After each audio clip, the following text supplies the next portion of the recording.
BJP के राज्यसभा सांसद सुब्रमण्यम स्वामी ने कहा कि कांग्रेस के पूर्व अध्यक्ष राहुल गांधी का आरएसएस कार्ड कांग्रेस की बजाय बीजेपी के लिए ज्यादा फायदेमंद है।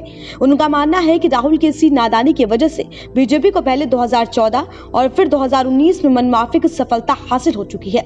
एक आर्टिकल का हवाला देते हुए स्वामी ने कहा कि राहुल खुद बीजेपी और पीएम मोदी के विकल्प के तौर पर स्थापित करना चाहते हैं, इसी वजह से वो आरएसएस पर हमला बोलते हैं। उनका कहना है कि कांग्रेस के पूर्व अध्यक्ष बगैर जानकारी हासिल किए संघ की आलोचना करते हैं, जिससे बीजेपी को फायदा होता है। स्वामी ने जिस लेख का हवाला दिया उसके मुताबिक साल 2019 में कांग्रेस का प्रदर्शन बेहतर हो सकता है। अगर राहुल गांधी खुद को पीएम मोदी के तौर पर प्रोजेक्ट ना करते तो राहुल गांधी ने जैसे ही पीएम मोदी के विकल्प के तौर पर खुद को दिखाना शुरू किया, बीजेपी की राह आसान होती चली गई और मोदी फिर से पीएम बन गए। लेख में कहा गया कि साल 2009 के चुनाव में कांग्रेस को इस तरह का तुलना का फायदा हुआ था। तब बीजेपी के दिग्गज नेता लाल कृष्ण आडवाणी का मुकाबला अर्थशास्त्री मनमोहन सिंह से था।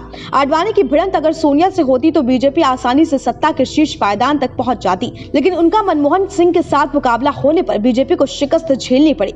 आडवाणी ने गलती 2004 के चुनाव में ही कर दी थी। उस दौरान उन्होंने अटल बिहारी वाजपेयी के चेहरे पर चुनाव लड़ा। हालांकि वो एक योग्य नेता थे, लेकिन खुद को प्रोजेक्ट न करना बीजेपी के लिए आत्मघाती साबित हो सका। उस हार के बाद आडवाणी कभी भी उभर के नहीं सामने आए। आखिर में पार्टी का नेतृत्व नरेंद्र मोदी को मिला। स्वामी चिन्मयानंद ने 70 के दशक में हिंदू वोट बैंक की बात कही थी, लेकिन तब यह बात यथार्थ में दिखाई दी थी कि इस धरातल तक लाने का काम कांग्रेस ने किया है। कांग्रेस ने जिस तरह से साल 2014 और 19 में चुनावी अभियान चलाया, उससे संदेश किया कि पार्टी हिंदुओं की तरह उसी तरह दूसरे दर्जे का नागरिक समझती है जैसे दूसरे देशों में अल्पसंख्यकों को समझा जाता है।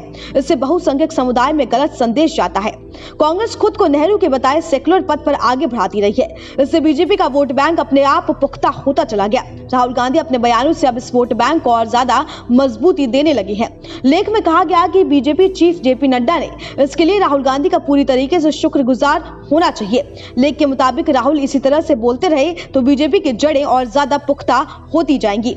Bureau report, pro nation news.